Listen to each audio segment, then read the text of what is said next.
In a cohort with the likes of A Strange Loop, So I'm a black gay man who's writing a musical about a black gay man who's writing a musical about a black gay man. Dear Evan Hansen, and the upcoming Jagged Little Pill. Next to Normal is a musical that puts mental health issues front and centre. Next to Normal is about one woman's struggle with manic depression and the toll it takes on her family.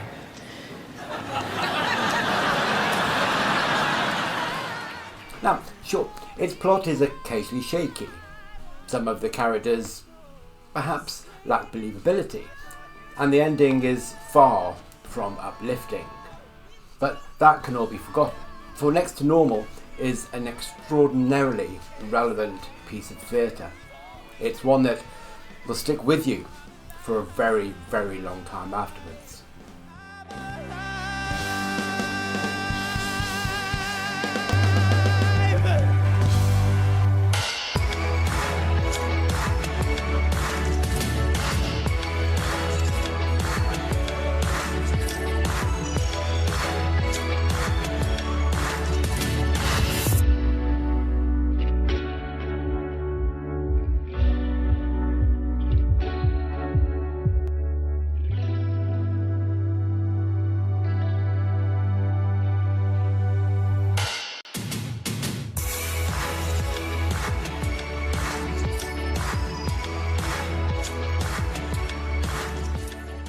It's fair to say we've never been more aware of mental health issues than we are today.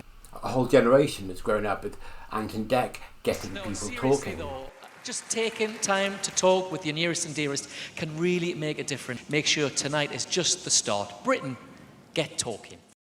As the national football team open up for Heads Up. As a team, we don't get to spend Christmas together, so we're here today to meet the guys. Worries that were once only experienced in private isolation are now proudly emblazoned in public profiles. Hashtag Be Kind is a mantra, although perhaps sometimes more in thought than deed. Within this context, the themes dealt with in Next to Normal seem less surprising than they may at first glance appear to be to an older West End audience. It is the story of Diana, a wife and mother who is bipolar. But being bipolar is not a mere character trait. Being bipolar is the story. Wanting a life that is next to normal, Diana goes through a cycle of therapies. So climbing a ladder from the more gentle talk therapy, she scales quite quickly through medication to electrocution. And we see the impacts and the side effects of each. Happiness comes and goes in a hiccup. Plateaued emotions bring feelings of emptiness. Memories disappear. Mania flourishes. Suicide is attempted.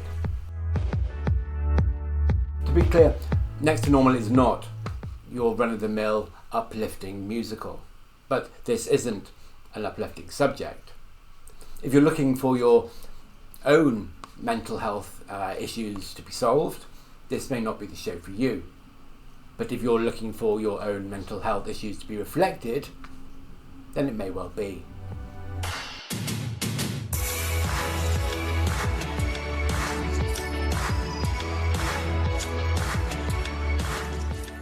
The show is strengthened by an exemplary cast, all of whom transferred from the original production that played at the Donmar Warehouse. Caissie Levy embodies each of Diana's extreme highs and lows, with a powerhouse voice that captures the respective notes that match her moods.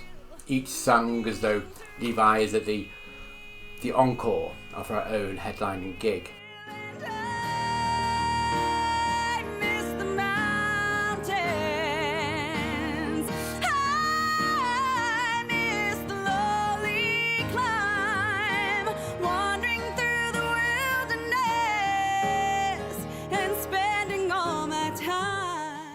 As husband Dan, Jamie Parker, has less opportunity to vocally shine, but he gives a solidly stoic performance that befits the character who is doing what he can to keep the family afloat. Indeed, it makes his brief break down towards the end all the more moving. Daughter Natalie is in a turmoil that is etched upon the animated face of Eleanor Worthington Cox. She furtively sees everything whilst begging just to be seen herself. Worthington Cox often sings the counterpoint to Levi, and her voice has the strength to match to the more experienced performer.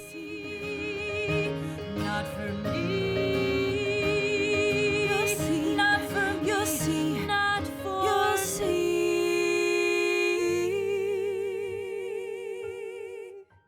On the peripheries of the family are Natalie's wannabe suitor, Henry, a well-meaning jazz musician stoner who wants to do his best by Natalie, although that's partly because she may be the first girl not to completely reject his advances. Jack Wolfe brings a bumbling likability to a character that feels more like an underwritten afterthought. And Trevor Dion Nicholas plays a series of doctors whose treatment recommendations come with confidence and deniability. Sadly, the role doesn't allow us to hear much of the voice of Aladdin's Genie. We never had a friend like me.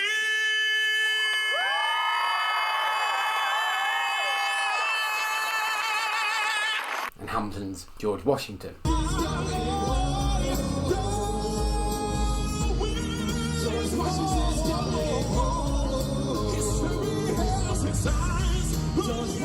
But when he does let rip, it's an absolute treat. Never had a friend like me.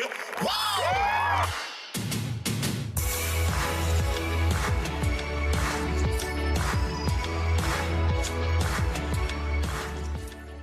Though the bar is extremely high, one performer does stand out and manage somehow to pitch far, far above it. This production is all about Jack Wolfe. I am what you want me to be, and I'm your worst fear, you'll find it me. Come closer, come closer. Wolfe's portrayal of the disturbed and disturbing son, Gabe, is something else altogether. He embodies this complex character with so much truth that you forget whether he is singing or speaking. He may be filling the theatre with a gut-wrenching performance of I'm Alive. I'm alive, I'm right behind you. He may be silently pressing his skin against the glass, yearning for his mother. It doesn't matter. Whatever he is doing, he has a presence that compels you to watch. It's no exaggeration to say that Jack Wolfe gives here a performance of his generation. Seeing Wolfe is worth the ticket price alone.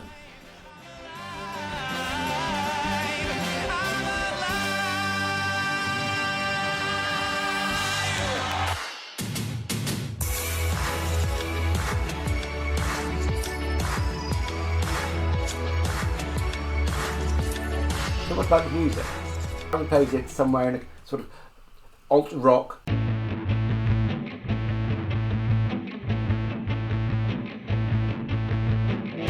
And grunge. Swagger down the street with your red lips and funky beat, you better. Style. The songs seem to fire bullets of angst that make the columns of the cosy Wyndhams tremble. In an approach that feels slightly old-fashioned for a musical that feels so thoroughly modern, most of the story is sung through. Very little is actually spoken dialogue. It requires a high standard of acting through song. It's what am I saying? Where is this coming from? And how is this driving the story forward? How am I, as the artist, communicating the lyric and connecting with the music? Which, of course, a cast of this calibre have no problem delivering. But it does mean that when relationships and events only develop through lyrics, the audience are forced to suspend disbelief in the name of the theatrical art. Sung through musicals like the Phantom of the Opera, Les Miserables, epic stories, whereas Next to Normal is very small. At times, believability can be challenging, so Natalie's relationship with Henry, for example, develops with little substance to it. Seeing love grow from nothing to everything in the space of a stanza or two may be fine if you're standing at the gates of the Rue Plumet. Oh God, for shame, I do not even know your name. My name is Marius. And mine's Cosette. Cosette, I don't know what to say. Make no sound. Lost. But it jars a little here. It also doesn't allow for subtlety. Having bipolar disorder is first illustrated as a mania of making too many sandwiches. Later, a similar fervour is applied to cleaning. The need to show simple signifiers somewhat undermines the complexity of the subject.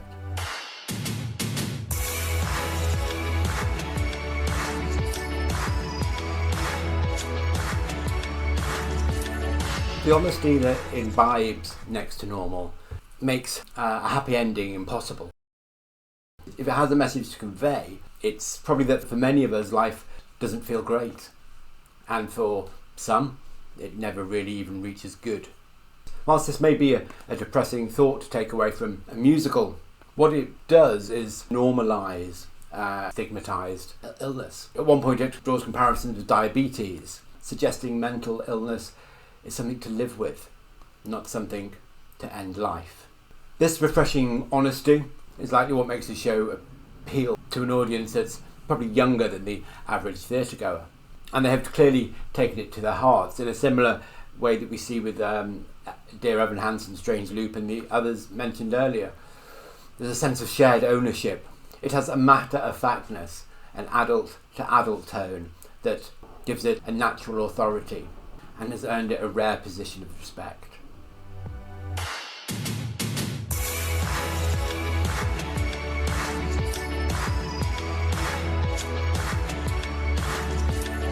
If we're being completely honest with ourselves and looking at this as just a musical, Next to Normal is far, far from flawless. I wonder if the response would be as positive if the theme were not so well dealt with. But it's not just another musical, which ultimately renders these flaws as mere foibles. Because Next to Normal is, to be clear, such a powerful, provocative, and goddamn important must-see show. If you are emotionally able to, you should see it. Any problems that may exist really are little more than the after-dinner crumbs on the table. They can be swept away, bearing no impact at all on the quality of the meal.